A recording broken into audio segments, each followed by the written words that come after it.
La extranjera que se burlaba de Chile terminó llorando en una estación, 8 segundos cambiaron su vida. En el andén de la estación central de Santiago, yo estaba llorando. No era un llanto discreto. Las lágrimas me bajaban por las mejillas mientras apretaba con fuerza el teléfono que tenía entre las manos. En la pantalla aparecía una grabación de apenas 8 segundos.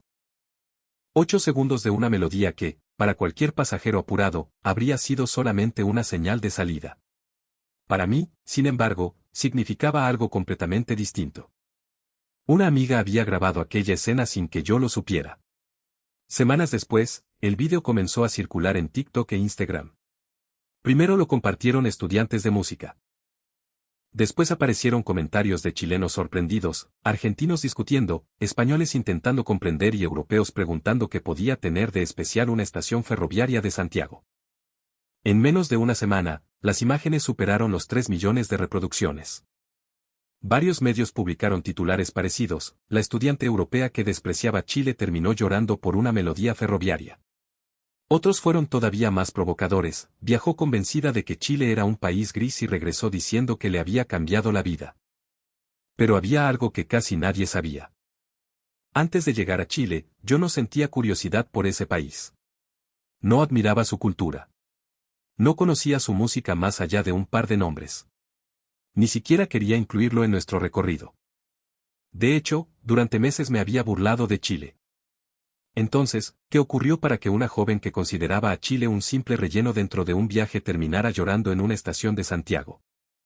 Mi nombre es Amélie Laurent. Tenía 23 años y estudiaba composición en un conservatorio de Bruselas. Mi vida giraba alrededor de la música. Podía pasar una noche completa frente al piano tratando de encontrar la transición correcta entre 2 acordes. Mis profesores decían que yo no escuchaba música, sino que la perseguía. Durante el último año de carrera debía presentar una composición original. No bastaba con escribir algo técnicamente correcto. La obra tenía que mostrar una voz propia. El problema era que yo llevaba meses bloqueada. Todo lo que componía sonaba como una imitación. Un fragmento parecía demasiado cercano a Debussy. Otro tenía una estructura que recordaba a Ravel. Cuando intentaba escribir algo más dramático, terminaba copiando sin querer la intensidad de Beethoven. Conocía las reglas, dominaba la armonía y podía analizar una partitura durante horas, pero no encontraba algo que realmente me perteneciera. Fue entonces cuando mis 2 mejores amigas, Marta y Amina, propusieron un viaje de graduación por Sudamérica. Una noche nos reunimos en una cafetería cercana al conservatorio.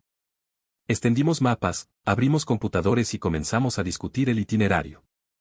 Primero Perú, dijo Marta. Lima, Cusco y, por supuesto, Machu Picchu. Amina levantó la mano como si estuviéramos en una clase. Después Argentina. Buenos Aires, comida, librerías, tango y compras. Y al final podríamos pasar por Chile, agregó Marta. Ya que estamos cerca. Yo ni siquiera levanté la mirada. ¿Chile? ¿Para qué? Las 2 se quedaron en silencio. Porque está al lado, respondió Marta. Porque tiene paisajes increíbles. Porque Santiago queda entre la cordillera y el mar. Porque podríamos conocer Valparaíso. Solté una risa. ¿Valparaíso no es esa ciudad llena de casas pintadas y cerros? Sí, dijo Amina. Y Chile también tiene el desierto de Atacama, la Patagonia, viñedos, glaciares.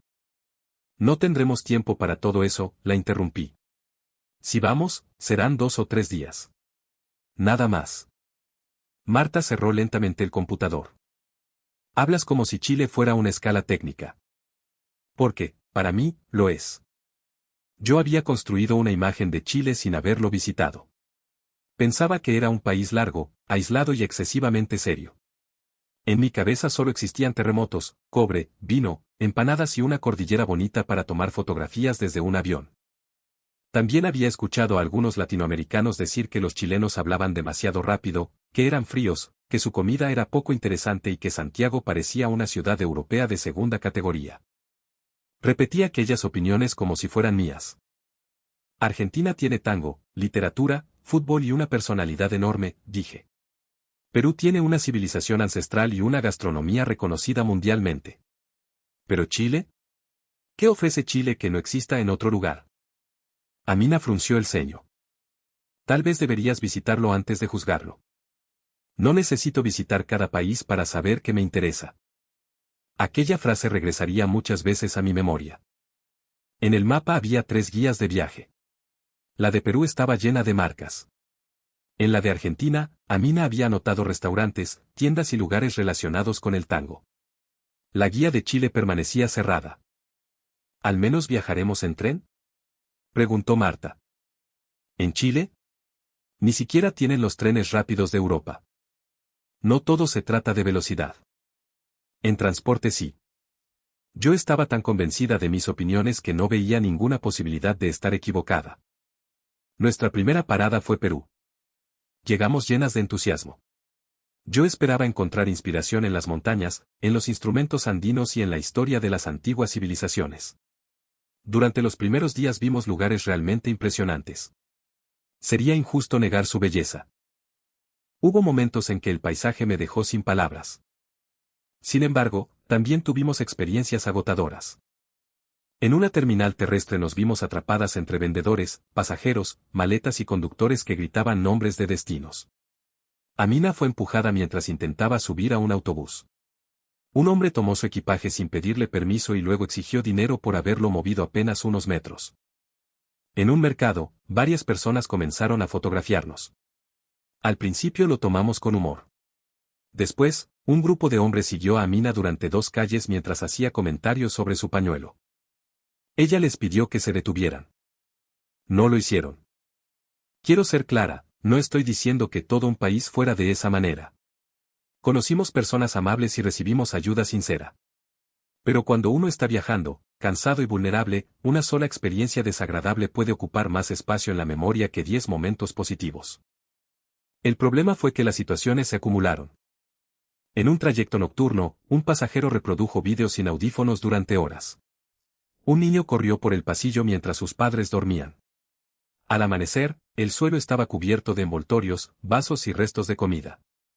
Yo había imaginado que compondría mientras observaba la cordillera. En cambio, pasé el viaje protegiendo mi mochila y deseando llegar al hotel. Cuando finalmente visitamos las montañas, la vista fue espectacular. El silencio de la altura me produjo una sensación difícil de explicar. Durante algunos minutos creí que allí aparecería la melodía que llevaba meses buscando. Entonces escuchamos gritos detrás de nosotras. Un grupo de turistas discutía por el mejor lugar para tomarse fotografías. Cerca de una pared de piedra había botellas abandonadas y envases de plástico. Amina volvió a notar que alguien la estaba grabando. Por favor, no me filme, dijo en inglés. El hombre sonrió y continuó. Ella se cubrió el rostro. Vi cómo su entusiasmo por el viaje comenzaba a desaparecer. No era rabia lo que había en sus ojos. Era cansancio.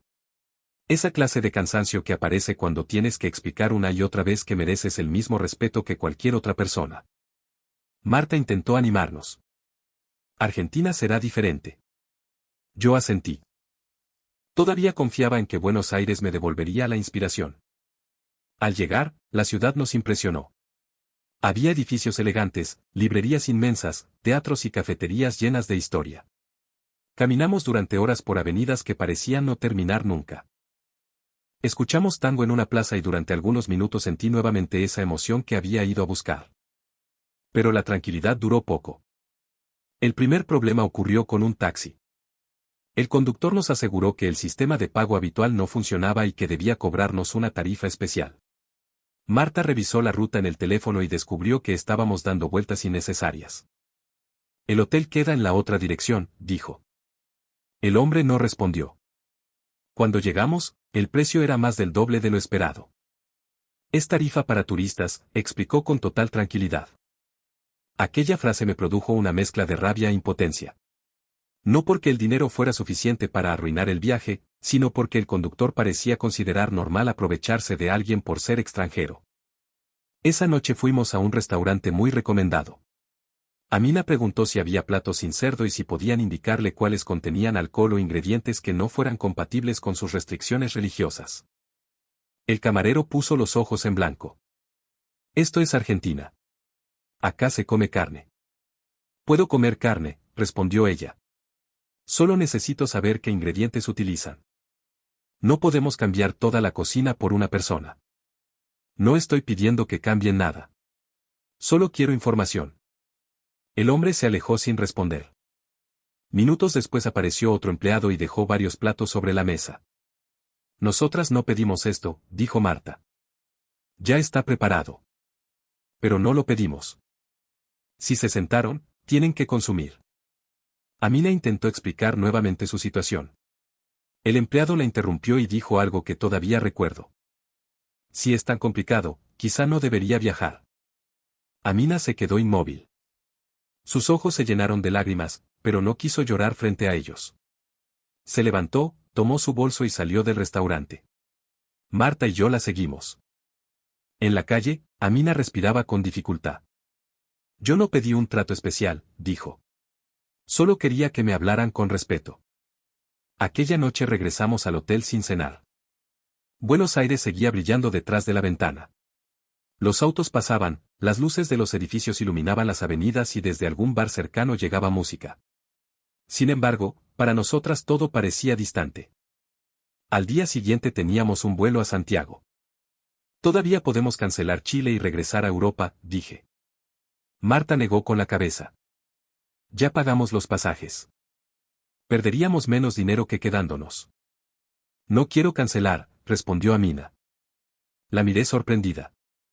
¿Después de todo lo que pasó? Precisamente por eso. No quiero terminar el viaje huyendo.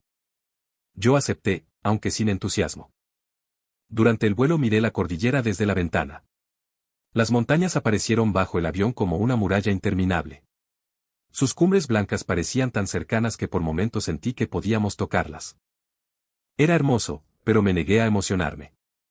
No te hagas expectativas, pensé.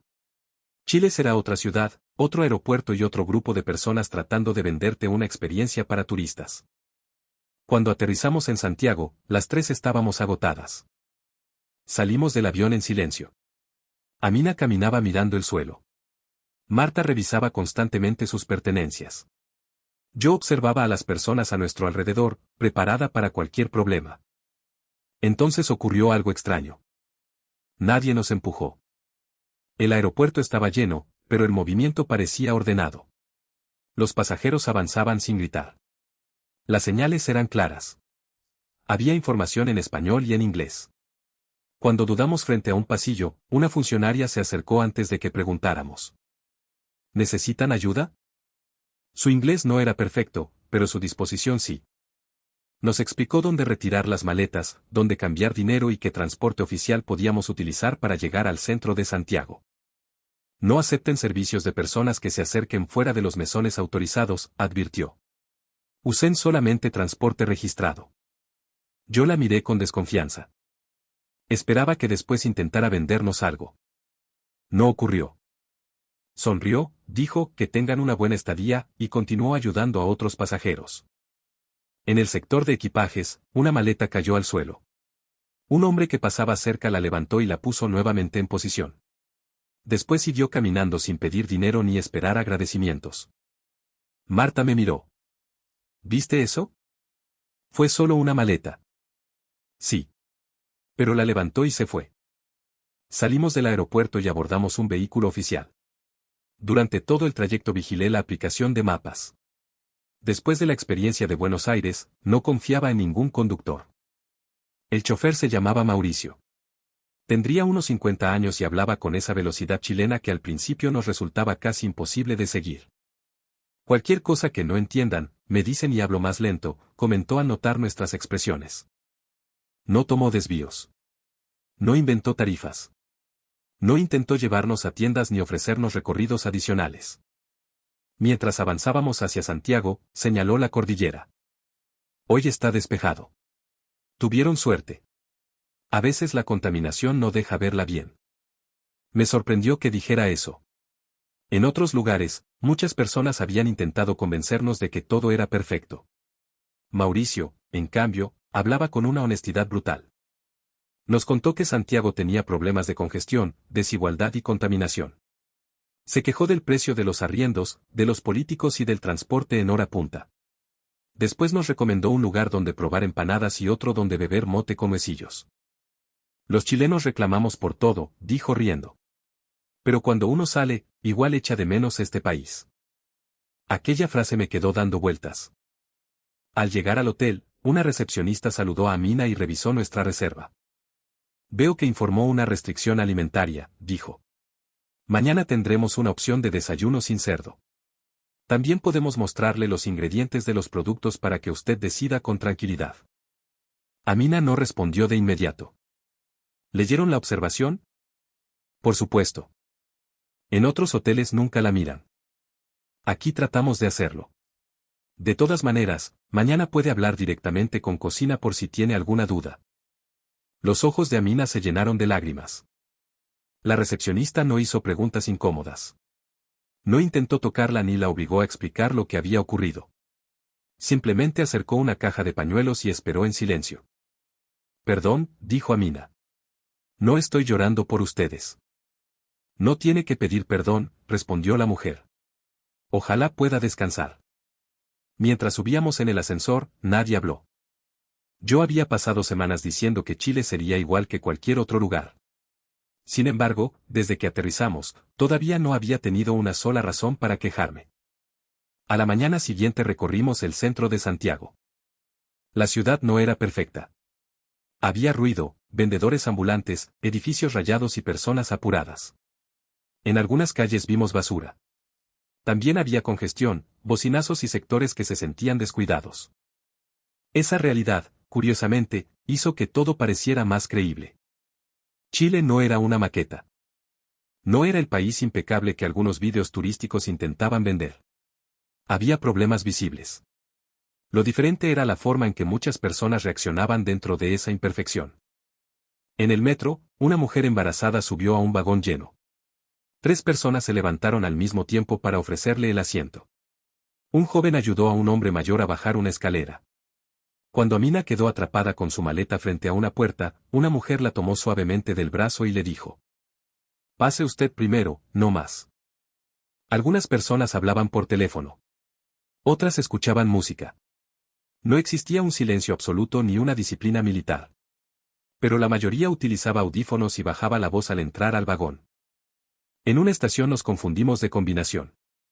Marta miraba el mapa mientras yo intentaba descifrar las líneas. Un hombre que caminaba rápidamente se detuvo. ¿A dónde van? A Estación Central. Están en el andén equivocado. Tienen que bajar, cruzar y tomar la otra dirección. Nos acompañó hasta la escalera. Muchas gracias, dijo Marta. De nada. Que les vaya bien. Y se fue corriendo porque probablemente iba atrasado. Esa fue la primera expresión chilena que empezó a perseguirme, que les vaya bien. La escuchamos en el hotel, en una cafetería, en el metro y en una tienda. No sonaba como una fórmula vacía. Había algo cálido en la manera de decirla. Era como si, durante un segundo, un desconocido realmente deseara que las cosas salieran bien para ti. Llegamos a Estación Central porque viajaríamos hacia el sur. Marta había encontrado pasajes para un tren de larga distancia. No era el tren más rápido del mundo. No tenía la fama de los servicios europeos ni la tecnología futurista que yo solía admirar. Por eso no esperaba nada. Al bajar al andén, lo primero que noté fue la cordillera al fondo, apareciendo entre estructuras, cables y edificios. El segundo detalle fueron los pasajeros. Había familias, estudiantes, adultos mayores y trabajadores cargando bolsos. Algunas personas conversaban. Un niño lloraba. Un vendedor ofrecía café. No era una escena silenciosa ni cinematográfica. Sin embargo, la mayoría esperaba detrás de la línea indicada. Cuando el personal anunció el ingreso, la gente comenzó a avanzar sin una pelea. No todos respetaban el orden de manera perfecta. Un hombre intentó adelantarse y una mujer le dijo: «Caballero, hay una fila». El hombre miró alrededor, se disculpó y regresó a su lugar. Yo pensé en los terminales anteriores. En los empujones. En la necesidad de proteger constantemente nuestros cuerpos y nuestras cosas. Entonces comenzó a sonar una breve señal de salida. Mi cuerpo se detuvo. Eran solamente 8 segundos. La melodía empezaba con 3 notas sencillas. Después aparecía un pequeño cambio rítmico, como si el compás dudara entre avanzar de 2 en 2 o balancearse en grupos de 3. No era exactamente una cueca, pero tenía algo de su impulso. Tampoco era una tonada, aunque la última nota caía con una melancolía que me recordó las canciones campesinas que había escuchado en grabaciones antiguas. Saqué el teléfono y presioné el botón de grabación. ¿Qué haces?, preguntó Marta. No lo sé. La señal terminó. Miré la pantalla. 8 segundos. Reproduje la grabación. Había un ruido de fondo, voces y el sonido de una maleta arrastrándose. Pero la melodía estaba allí. Era breve, funcional y seguramente insignificante para quienes la escuchaban todos los días. Para mí, en cambio, contenía una pregunta. ¿Por qué aquel pequeño fragmento sonaba tan diferente a todo lo que yo había intentado componer? El tren entró lentamente al andén. No era un tren bala. No parecía una máquina llegada del futuro. Tenía marcas de uso y un diseño relativamente sencillo. Aún así, estaba limpio. El personal ayudaba a los pasajeros mayores y verificaba los boletos sin gritar. Cuando subimos, revisé el suelo de manera automática. Marta lo notó. ¿Estás buscando basura? No. Sí, lo estás haciendo. Tenía razón. Durante el viaje había desarrollado la costumbre de mirar bajo los asientos antes de instalarme. Esperaba encontrar botellas, restos de comida o paquetes abandonados. No había nada. Colocamos las maletas, nos sentamos y el tren comenzó a moverse. La salida fue tranquila. Santiago quedó atrás y poco a poco aparecieron campos, pueblos, árboles y montañas. No viajábamos a una velocidad extraordinaria. Sin embargo, por primera vez en semanas pude apoyar la cabeza y mirar por la ventana sin sentir que tenía que estar alerta. Un hombre recibió una llamada. Miró a las personas a su alrededor, se levantó y fue hasta el espacio entre los vagones para contestar. Una niña comenzó a reproducir un vídeo sin audífonos. Su madre le bajó inmediatamente el volumen. Hay más gente, hijita. Eso fue todo. Ningún guardia intervino. No hubo una amenaza. Nadie explicó un reglamento. Era una corrección pequeña, casi invisible, pero mostraba algo que me había negado a considerar: la convivencia no depende solamente de leyes o infraestructura. También depende de la conciencia de que existen otras personas. Durante el viaje, Amina sacó el desayuno preparado por el hotel. Tenía pan, fruta, queso y productos claramente identificados. Lo observó durante unos segundos antes de comer. Parece una tontería, dijo. Pero esto me hizo sentir segura. No es una tontería, respondió Marta. Yo seguía escuchando la grabación. 8 segundos. Había un patrón rítmico escondido entre las notas. Lo marqué con los dedos sobre mi rodilla. 1, 2, 3. 1, 2. Después nuevamente 3. La sensación recordaba la tensión rítmica de algunas músicas chilenas, donde un mismo pulso puede sentirse de más de una manera. De pronto surgió una secuencia en mi cabeza. Añadí mentalmente una línea de cuerdas. Luego imaginé un piano entrando con acordes europeos, pero dejando espacios entre ellos. Por primera vez en meses no estaba copiando a nadie. La idea era mía. O, más exactamente, había nacido del encuentro entre algo que yo conocía y algo que apenas empezaba a descubrir. Al llegar al sur, visitamos una pequeña feria cultural. Había artesanía, comida, tejidos y músicos locales. Cerca de una plaza escuchamos a una mujer cantar acompañada por una guitarra. Su voz no era perfecta en el sentido académico. Respiraba con fuerza, algunas notas eran ásperas y el sonido de la guitarra tenía pequeñas irregularidades. Pero cada palabra parecía venir de un lugar verdadero. La mujer no cantaba para demostrar técnica. Cantaba como si estuviera contando la vida de alguien. Hablaba del campo, de la distancia, de una madre esperando a su hijo y de una casa bajo la lluvia. Me quedé inmóvil. En el conservatorio nos habían enseñado a controlar cada vibración. Allí, frente a una cantante desconocida, comprendí que la precisión no siempre era lo mismo que la verdad. Después comenzó una cueca. Un hombre golpeó el pandero. Otra persona marcó el ritmo con las palmas. Varias parejas entraron al espacio central con pañuelos blancos. Yo había visto cueca en vídeos y la consideraba una danza folclórica para ceremonias oficiales. Algo rígido, repetido y tal vez un poco anticuado. En vivo era completamente diferente. Había tensión, desafío y humor. Los bailarines se observaban, se acercaban y se alejaban. Nadie parecía ejecutar una coreografía exacta. Era una conversación corporal. Esto tiene la misma sensación de la melodía, dije. Marta no entendió. ¿Cuál melodía? La de la estación. Saqué el teléfono y volví a reproducirla. El ritmo no era idéntico, pero compartía ese movimiento ambiguo. Esa manera de avanzar sin caer completamente en un compás simple. Sentí que una puerta se abría dentro de mi cabeza. Durante años había creído que la música europea era el centro y que las demás tradiciones eran variaciones regionales alrededor de ella. Nunca lo había dicho de manera tan directa, pero lo pensaba. Aquella tarde entendí que mi educación había sido inmensa y, al mismo tiempo, limitada. Sabía analizar una fuga, una sonata y una sinfonía.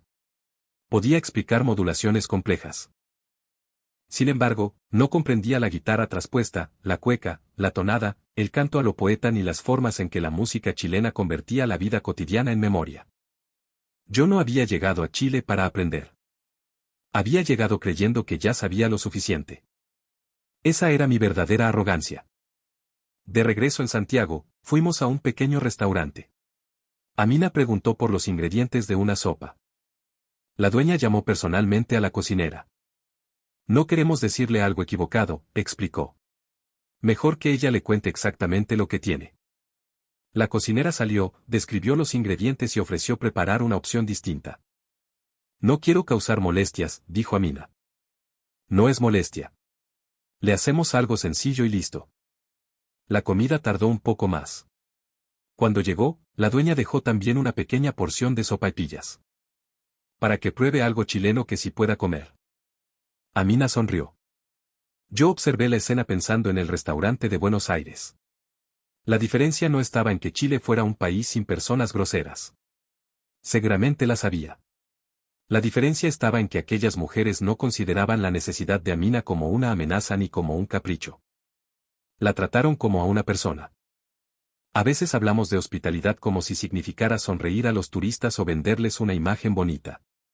Pero la verdadera hospitalidad aparece cuando alguien está cansado, confundido o necesita algo que no resulta conveniente. En ese momento comprendí que el respeto no siempre se demuestra mediante grandes discursos. A veces consiste en leer una observación en una reserva. En bajar el volumen. En explicar los ingredientes. En indicar una dirección. En decir, pase usted, o, que le vaya bien. Más tarde visitamos Valparaíso. Yo esperaba una postal colorida. Encontré una ciudad contradictoria. Había murales espectaculares junto a edificios deteriorados. Escaleras interminables, perros durmiendo al sol, cables cruzando el cielo y casas que parecían desafiar la gravedad. Algunas calles olían a mar. Otras olían a humedad y basura. Valparaíso no intentaba ocultar sus heridas. Esa imperfección me resultó extrañamente honesta.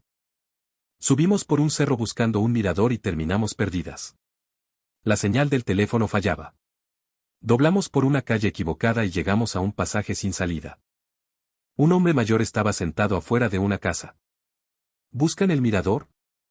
Sí, respondió Marta. Van para el otro lado. Se puso de pie. Yo las acompaño hasta la subida. No es necesario, dije. No cuesta nada. Caminó con nosotras durante varios minutos. Nos habló de los incendios, de los problemas del puerto y de cómo el barrio había cambiado. No intentó convencernos de que todo estaba bien. Valparaíso es complicado, dijo. Pero es nuestro. Al llegar a la escalera correcta, señaló hacia arriba. Desde ahí van a ver el mar. Tengan cuidado con sus cosas y no bajen demasiado tarde. Le agradecimos. Que les vaya bien, respondió. Otra vez aquella frase. En el mirador, el océano Pacífico ocupaba todo el horizonte. El viento levantaba el pañuelo de Amina y hacía vibrar los cables sobre las casas. Escuché mentalmente los 8 segundos de la estación. Por primera vez, la melodía parecía tener un paisaje. No era solamente ritmo. Era la tensión entre la cordillera y el mar.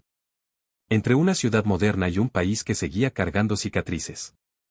Entre la costumbre chilena de criticarlo todo y el orgullo silencioso que aparecía cuando alguien de afuera atacaba injustamente al país. Durante esos días descubrí algo que probablemente incomodará a algunos chilenos: ustedes pueden ser extremadamente duros con Chile. Mauricio, el conductor, se quejaba de Santiago. La recepcionista criticaba los precios. Un vendedor decía que el país estaba cada día peor. En Valparaíso, el hombre mayor enumeró problemas durante todo el camino. Al principio pensé que los chilenos no querían a su país. Después entendí que era más complicado. El chileno critica a Chile porque lo conoce. Porque sabe lo que podría ser. Porque muchas veces siente que las instituciones, la política o la economía no están a la altura de las personas que se levantan temprano, trabajan, cuidan a sus familias y siguen adelante. Pero esa autocrítica puede llegar a ser tan intensa que termina ocultando lo que sí funciona. Tal vez para una persona que vive allí resulte normal que un desconocido dé indicaciones. Tal vez parezca insignificante que una madre le enseñe a su hija a bajar el volumen. Tal vez no llame la atención que alguien diga, permiso, gracias, disculpe, o que esté bien. Para quien viene acumulando experiencias de tensión, esas pequeñas cosas pueden sentirse enormes. No estoy diciendo que Chile sea perfecto. No lo es. Tiene desigualdad, delincuencia, discriminación, desconfianza y heridas históricas que no pueden esconderse detrás de una empanada o una fotografía de la cordillera. También conocimos chilenos impacientes, conductores agresivos y personas que no tenían ningún interés en ayudarnos. Idealizar un país es otra forma de no verlo. Pero despreciarlo sin conocerlo también lo es. Yo había llegado convencida de que Chile carecía de identidad. Después descubrí que su identidad estaba precisamente en las contradicciones que yo consideraba defectos. Chile podía ser reservado y solidario. Melancólico y humorístico. Moderno y campesino. Educado y brutalmente directo. Europeo en algunos rincones, indígena en otros y completamente latinoamericano en la manera de transformar una tragedia en una broma para seguir avanzando. La última tarde regresamos a Estación Central. Nuestro viaje terminaba al día siguiente. Yo quería grabar nuevamente la señal de salida, esta vez sin voces ni maletas alrededor. Esperamos en el andén. Cuando comenzó la melodía, levanté el teléfono. Las primeras 3 notas sonaron exactamente como las recordaba. Después apareció aquel pequeño giro rítmico. Finalmente llegó la nota descendente. Y empecé a llorar. No lloraba solamente por la música. Lloraba de vergüenza. Recordé la cafetería de Bruselas. Mi guía de Chile cerrada. Mi risa cuando Marta mencionó Valparaíso. Mis comentarios sobre un país que no conocía. La seguridad con la que había reducido millones de vidas a una lista de estereotipos. Yo, que me consideraba una persona educada y cosmopolita, había hecho exactamente lo mismo que criticaba en otros, juzgar a alguien antes de escucharlo. Chile no había cambiado para impresionarme. Había sido yo quien finalmente había prestado atención. Marta me estaba grabando desde algunos metros de distancia. En ese momento no lo sabía. Solo sentía las lágrimas y escuchaba esos 8 segundos una y otra vez. Amina se acercó. ¿Estás bien? No. ¿Qué ocurre? Miré la cordillera visible entre los edificios. Me equivoqué con todo. Amina sonrió. No con todo. Dije que Chile no tenía nada especial. Ahora sabes que sí. No es solamente eso. Pensaba que la cultura era lo que aparecía en los museos, en los monumentos o en los grandes conciertos.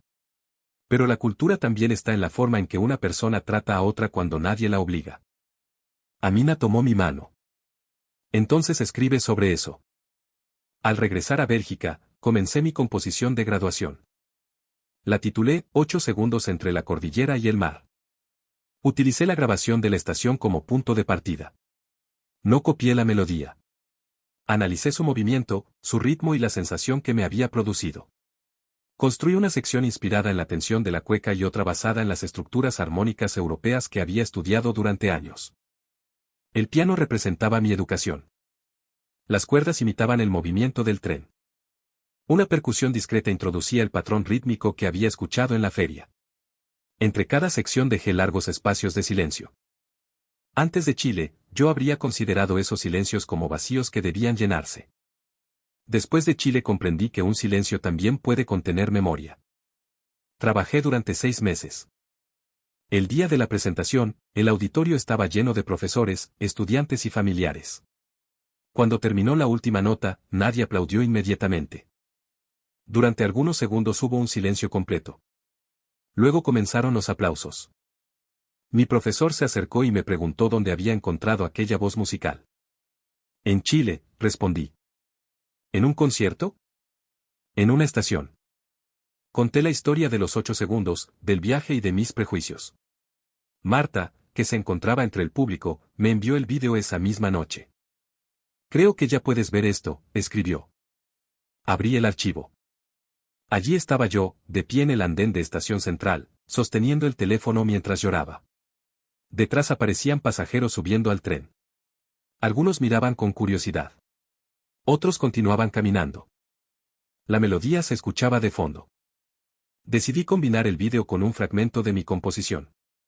Lo publiqué sin esperar grandes resultados. 3 días después tenía más de 3 millones de reproducciones. Los comentarios de los chilenos aparecieron primero.